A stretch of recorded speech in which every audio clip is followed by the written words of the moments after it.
Bismillahirrahmanirrahim. Assalamualaikum warahmatullahi wabarakatuh. Alhamdulillahilladzi arsala rasulahu bil huda wa dinil haq liyudhhirahu kulli wa kafa billahi syahida asyhadu an la ilaha illallah wahdahu la syarikalah wa asyhadu anna muhammadan abduhu wa rasuluhu nabiyya ba'd. Rabbi shrah li sadri wa yassir amri wa hlul 'uqdatam min lisani yafqahu qawli wa zidna ilman warzuqna fahman wa amalan taqabbalan amin ya Allah rabbal alamin. Alhamdulillah, kita lanjut lagi. Kita sekarang masuk bab baru, yaitu bab kafalah gitu ya. Masih di muamalah, kita membahas seputar apa yang disebut sebagai kafalah atau jaminan atau penjaminan ya. Jadi kafalah ini satu yang umum ya, dilakukan di masa Rasulullah, bahkan zaman sebelum Islam turun. Bagi orang-orang Arab yang namanya kafalah adalah menjadi keseharian mereka. Mungkin di kita, di Indonesia, di Timur nggak terlalu banyak menggunakan jenis muamalah seperti ini. Seperti apa itu kafalah? Kita coba bahas sedikit-sedikit dulu ya, dari secara bahasa dulu ya. Jadi secara bahasa, kafalah itu artinya iltizam ya. Jadi kafalah itu diartikan sebagai iltizam. Apa itu iltizam? Iltizam kalau dalam bahasa Indonesia padannya mungkin yang paling mirip adalah berkomitmen. Gitu ya. Berkomitmen. Apa yang dimaksud berkomitmen? Berkomitmen adalah mewajibkan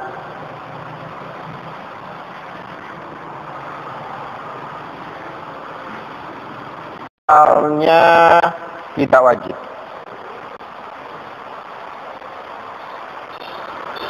Ya. Jadi ini cerita dasarnya dulu dari sisi bahasa. Jadi secara bahasa kafalah itu artinya iltizam atau komitmen, yaitu orang mewajibkan sesuatu yang hukum asalnya itu sebenarnya nggak wajib bagi dirinya sendiri. Nah, secara syarak, istilah syarak, nah, ini beda lagi gitu ya. Tadi kan secara bahasa. Jadi secara syarak adalah menggabungkan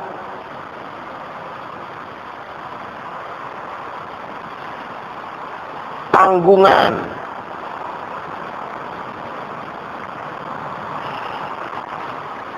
pihak penjamin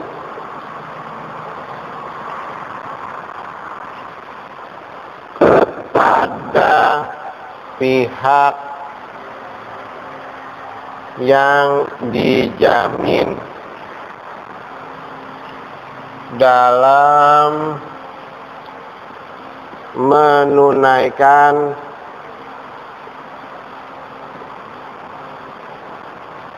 tanggungannya.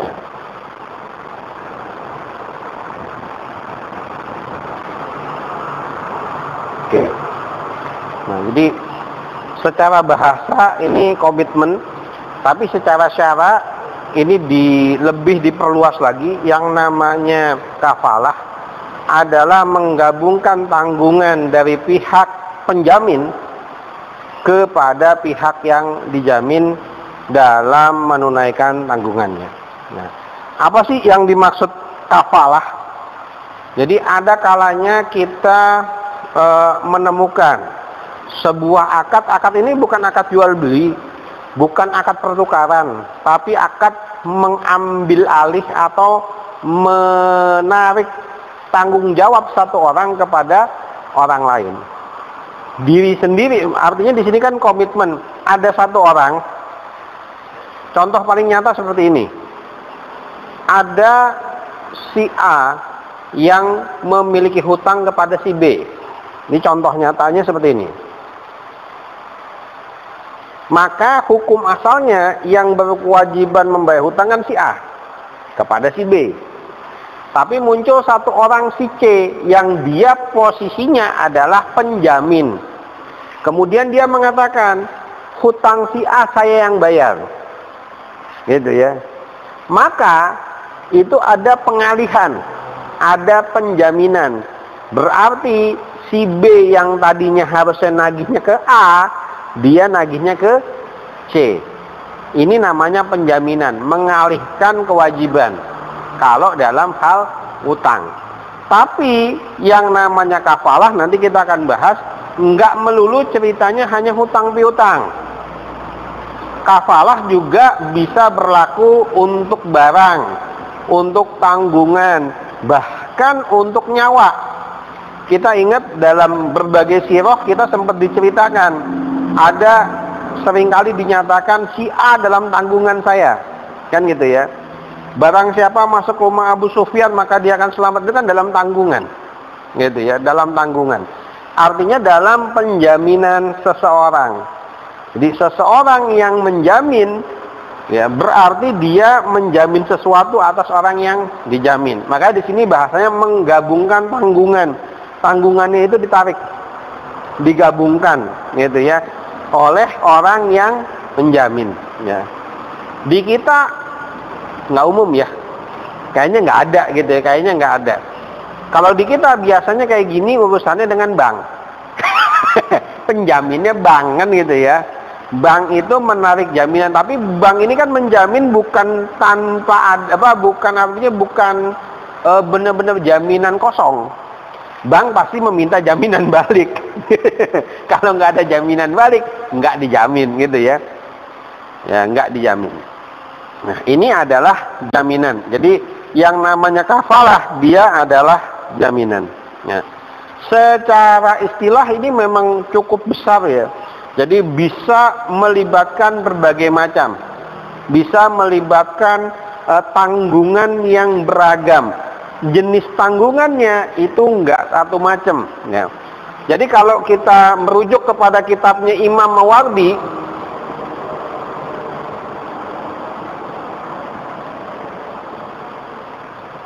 ya, kalau kita merujuk kepada kitabnya Imam Mawardi membagi menjadi 5 macam kafalah. Kenapa? Karena beliau menyebutkan ada 5 istilah yang umum beredar di masyarakat seputar kafalah. Apa itu? Yang pertama, ada yang namanya ad-dhamin.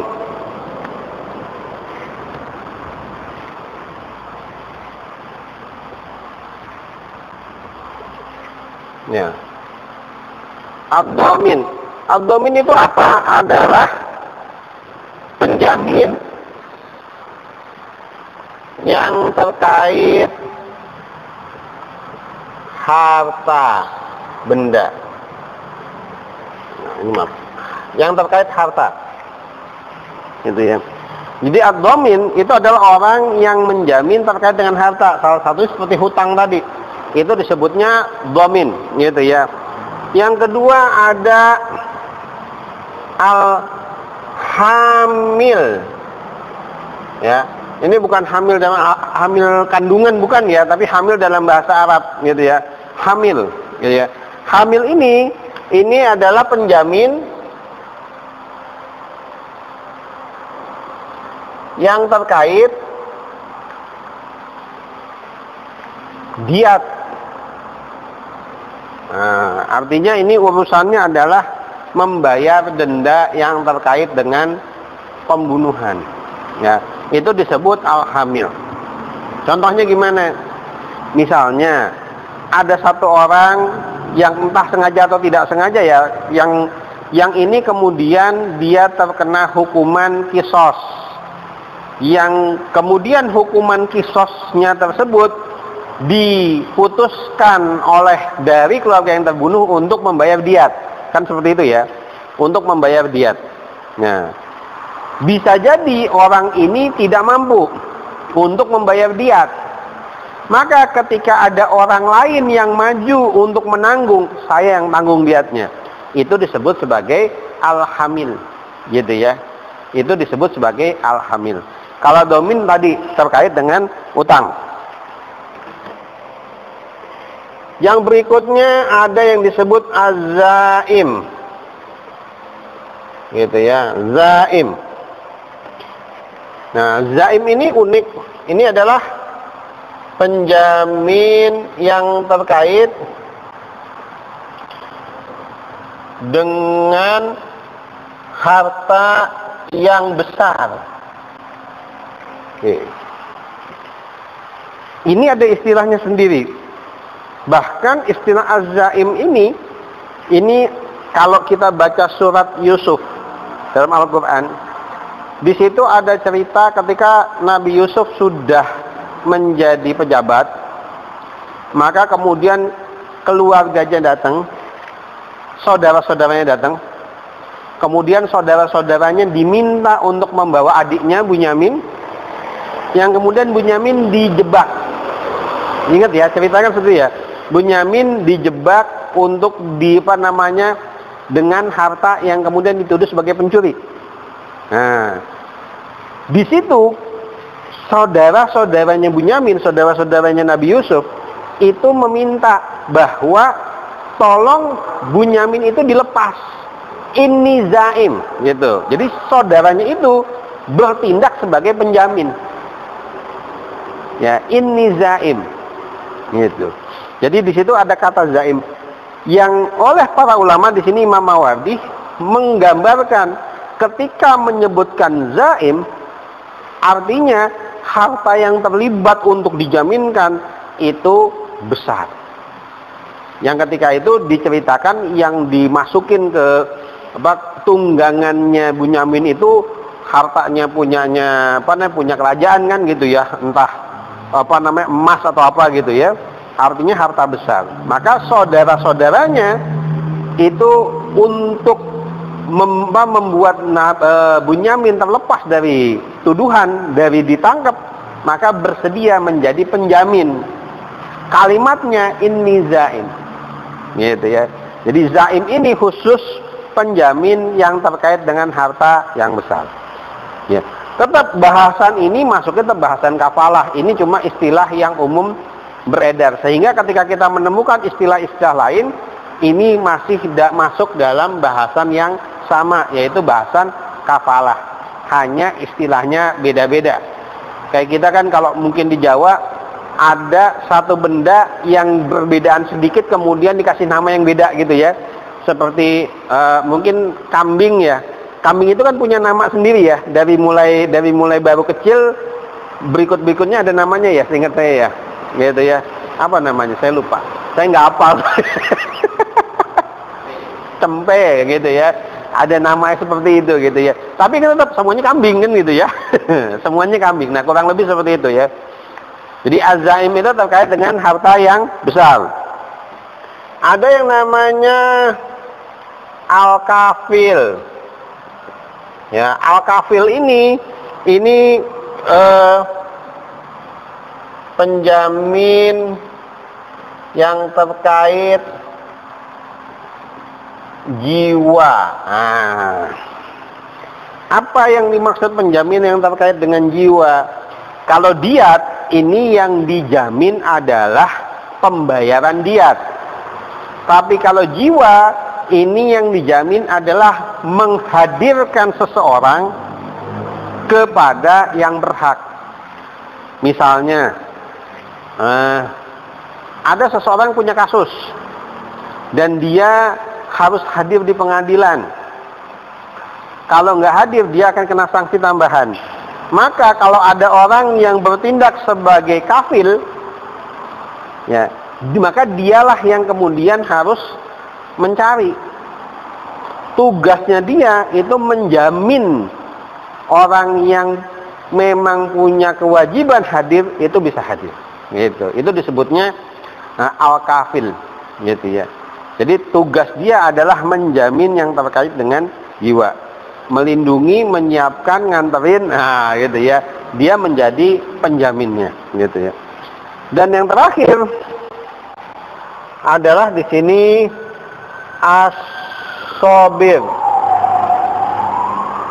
gitu ya. Nah, sobir itu apa? Ini adalah penjaminan secara umum.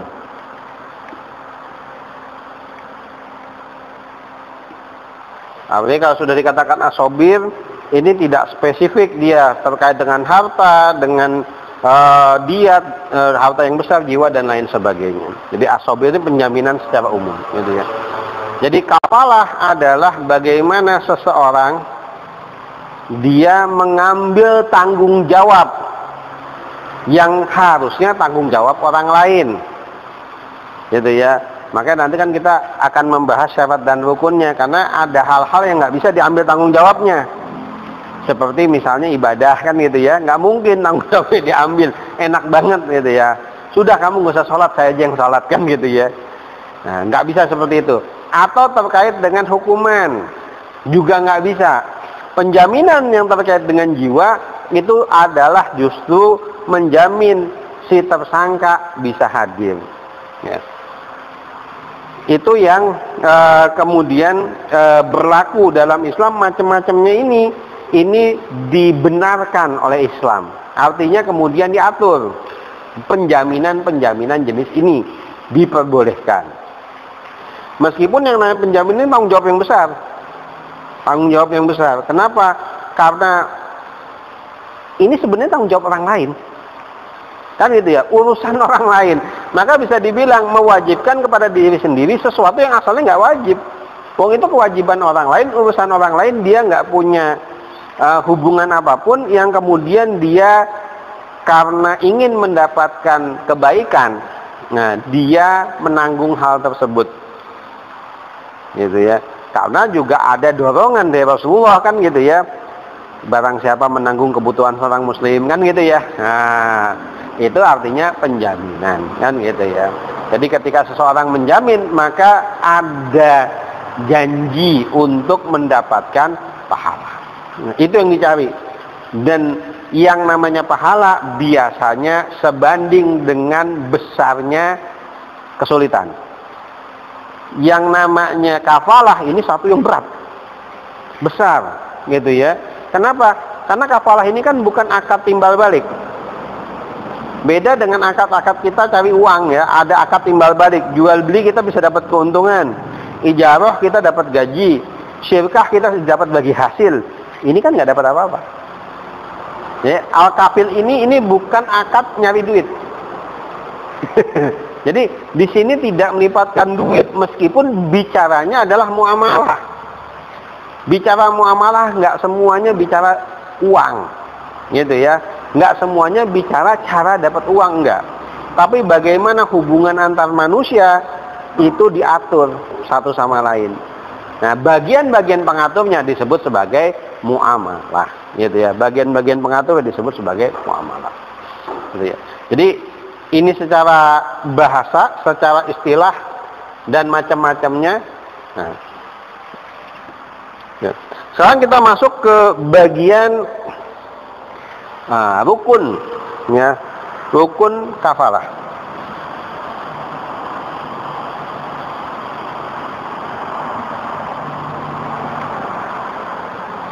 Ya, jadi para ulama kemudian berselisih, gitu ya.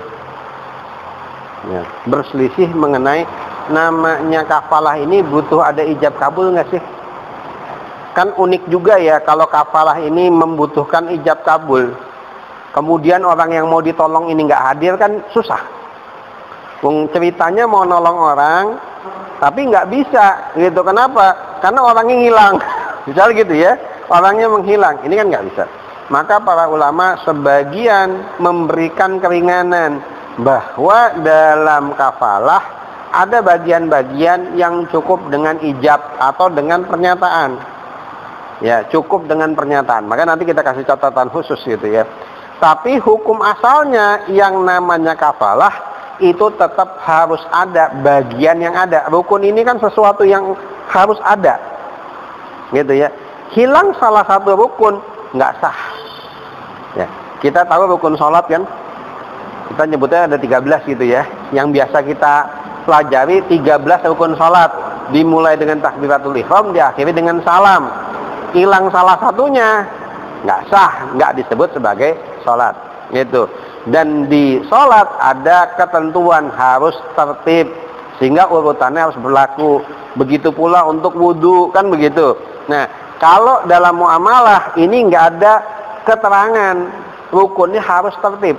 Jadi rukun ini boleh berganti-ganti, nggak harus berurutan satu sama lain, tidak harus dilaksanakan boleh, tapi kesemuanya harus ada. Apa saja yang harus ada dalam kafalah? Yang pertama, tentunya adalah pihak penjamin.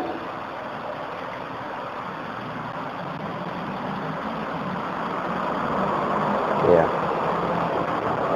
Dalam kafalah ini menjadi tokoh kunci, pihak yang menjamin, karena intinya kafalah adalah jaminan. Kalau nggak ada penjaminnya, nggak ada kafalah, kan gitu ya. Pihak yang pertama yang harus ada duluan adalah pihak penjamin. Artinya bukan harus duluan ya, yang menjadi tokoh kuncinya. Itu. Karena ini yang paling susah nyarinya. Nyari orang yang minta dijamin kan banyak. Ya, kita siap ya dijamin hidup kita. Tapi siapa yang mau menjamin, kan gitu ya? Siapa yang menjamin? Maka pihak penjamin ini menjadi pihak kunci. Ya. Di budaya kita nggak umum. Ya, di budaya kita nggak umum terus terang seseorang menjamin sesuatu atau menjamin orang lain. Tapi dalam budaya Arab, budaya di Timur Tengah, karena mereka tinggal di wilayah yang keras, kelompoknya kelompok-kelompok kecil, gitu ya, kabilah-kabilah kecil, sehingga hubungan mereka, hubungan kerjasama mereka itu juga melibatkan hubungan kafalah, penjaminan. Ketika satu orang dari satu suku itu bepergian dan ketemu suku yang memang menjadi rekan, jadi sahabat, jadi teman, maka biasanya di suku tersebut mereka dijamin. Sudah tinggal tempat saya jamin. Makannya, minumnya, tidurnya kan seperti itu, gitu ya. Biasanya seperti itu untuk di Timur Tengah. Jadi di orang Timur Tengah wajar menjadi penjamin, itu umum, menjadi kebiasaan mereka. Sehingga dalam Islam ini kemudian disyariatkan sesuatu yang sudah ada dari sebelum Islam, tapi kemudian diberikan hukum yang memang lebih detail. Jadi ada pihak penjamin. Yang kedua, ada sesuatu yang dijamin. Nah, bahasa kita objeknya, kan gitu ya. Jadi ini nggak harus berurutan, tapi kita melihat dari skala keumuman. Ada yang jamin, ada sesuatu yang dijamin, kan gitu ya. Kalau sesuatu yang dijamin nggak ada, ya nggak terjadi kafalah, gitu ya. Harus ada sesuatunya dulu, gitu ya. Harus ada sesuatunya dulu, gitu ya. Yang ketiga adalah pihak yang dijamin. Nah, oke ya. Pihak yang dijamin. Ini yang paling gampang nyarinya. Paling gampang nyarinya, gitu ya. Semua bersedia untuk dijamin, pasti, gitu ya. Nah, di kita istilah jaminan, nah, itu biasanya cuma sekedar, nah ini, gitu ya, suguhan. Ya, kadang disebut juga jaminan, kan gitu ya. Dalam bahasanya dijamin, gitu ya. Dijamin, disuguhi itu namanya dijamin, gitu ya. Cuma sekedar itu, gitu ya. Alhamdulillah lah, gitu ya. Jadi kalau dijamin itu nggak sampai makan besar biasanya. Tapi kalau di sana yang disebut jaminan atau kafalah, ini urusannya menyangkut sesuatu yang besar. Gitu, menyangkut sesuatu yang besar. Entah menyangkut harta, menyangkut diat, menyangkut harta yang besar, menyangkut jiwa, hutang dan lain sebagainya. Jadi bukan hal kecil biasanya yang urusan jamin menjamin ini, gitu ya. Jadi ada pihak yang menjamin, penjaminnya, ada sesuatu yang dijaminkan, gitu, ada objek yang memang terjadi kewajiban dari pihak ketiga. Kan pihak ketiga ini punya kewajiban yang akan dihandle pihak pertama, kan begitu. Ini punya sesuatu kewajiban, entah kewajiban yang terkait dengan harta, kewajiban yang terkait dengan benda, kewajiban yang terkait dengan nyawa, atau kewajiban-kewajiban lain, kan gitu ya, yang dia memiliki kewajiban untuk memenuhi hal tersebut.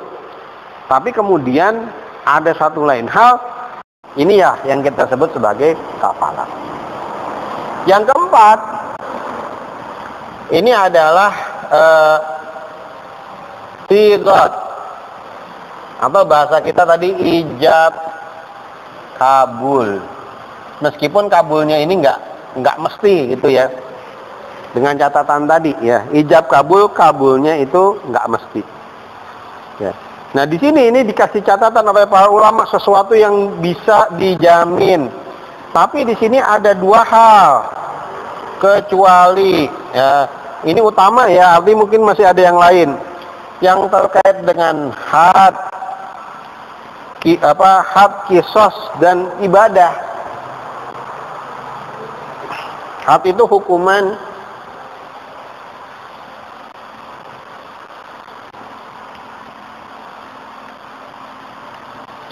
ya. Ini jangan lupa dikasih catatannya kecuali ya. Saya kalau nggak kecuali bingung. Nah, jadi kecuali yang terkait dengan hukuman, terkait dengan ibadah itu nggak bisa dijamin. Udah nggak usah sholat biar saya ngerjain. Nggak boleh itu gitu ya, yang seperti itu. Ada sigot. Sigot itu artinya ada lafaz ucapan. Ya, ada lafaz ucapan. Untuk banyak kondisi lafaz ucapan ini cukup pernyataan dari orang yang menjamin, karena intinya penjaminan ini adalah adanya pihak yang menjamin. Ya, adanya pihak yang menjamin, intinya di situ. Dan secara umum pihak yang dijamin biasanya oke-oke aja. Namanya ditolongin, namanya dibantuin, biasanya nggak ada masalah. Maka para ulama sedikit di situ ada khilaf gitu. Nah, yang kelima, ada pihak pemilik hak. Ini juga harus ada. Kan kalau kita baca urutannya, hukum asalnya ini nomor 3 ini punya urusan dengan nomor 5 kan gitu. Nomor 3 punya kewajiban sesuatu terhadap nomor 5. Kewajibannya nomor 2 kan gitu. Maka kalau ini kan nggak ada urusannya kan gitu ya. Hak kisos ibadah ini nggak bisa digantikan. Tapi ini ada sesuatu nomor 3 yang harus dia tunaikan kepada nomor 5. Seseorang mungkin dia punya janji bayar hutang, punya janji ngirim barang, punya janji apapun itu gitu ya, dari pihak yang dijamin ini kepada pemilik hak. Maka pihak yang dijamin ini ditarik tanggung jawabnya oleh yang nomor 1. Maka yang tadinya ini yang berkewajiban untuk memenuhi kepada nomor 5 berpindah dari nomor 1 yang berkewajiban untuk memenuhi kepada nomor 5. Gitu ya. Nah, ini adalah kafalah. Kelimanya harus ada. Meskipun kondisionalnya apakah harus ketemu, harus ke majelis dan lain sebagainya, ini khilaf. Gitu ya, nggak sepakat para ulama. Tapi secara umum para ulama lebih dinamis dalam melihat kondisi ini. Kenapa? Karena memang namanya kafalah ini umumnya adalah ta'awun, saling bantu kan gitu ya. Saling bantu. Nomor 1 si pihak penjamin membantu nomor 3 pihak yang dijamin. Pihak nomor 5 juga terbantu. Kenapa? Karena yang tadinya urusannya nggak kelar bisa kelar. Yang tadinya kewajibannya hak dia nggak terpenuhi bisa terpenuhi. Jadi sebenarnya kafalah ini menyelesaikan urusan saudara sesama muslim. Kan gitu. Kayaknya susah ya. Kayaknya susah ya. Ini benar-benar nolongin. Ini di sini kan nggak ada cerita nominal, nggak ada cerita imbal balik. Kalau saya bantu Anda, nanti Anda mau ngasih apa? Enggak. Kalau Anda bantu saya, nanti saya mesti ngasih apa? Juga enggak. Atau Anda bantu saya, nanti saya bantu Anda? Juga enggak. Jadi benar-benar satu arah. Ini tidak mendapatkan apapun, tidak mendapatkan imbalan apapun, tidak mendapatkan balasan apapun. Balasan dunia ya, nggak dapat balasan apapun. Hebatnya Islam. Pertanyaan kita, apa masih ada yang bisa kayak gini? Kan gitu ya. Tapi hebatnya Islam insya Allah ada. Dan ini masih ada, masih berlaku. Hingga hari ini tuh masih berlaku. Masih ada yang melakukan. Apalagi di Timur Tengah. Atau dengan, mohon maaf ya, suku-suku tertentu yang masih melakukan ini. Biasanya masih ada. Gitu. Ya, jadi ini kafalah secara bahasa, secara istilah, jenis-jenisnya dan rukunnya. Gitu ya. Mungkin ini dulu materi kita, insya Allah. Kita nanti lanjut lagi.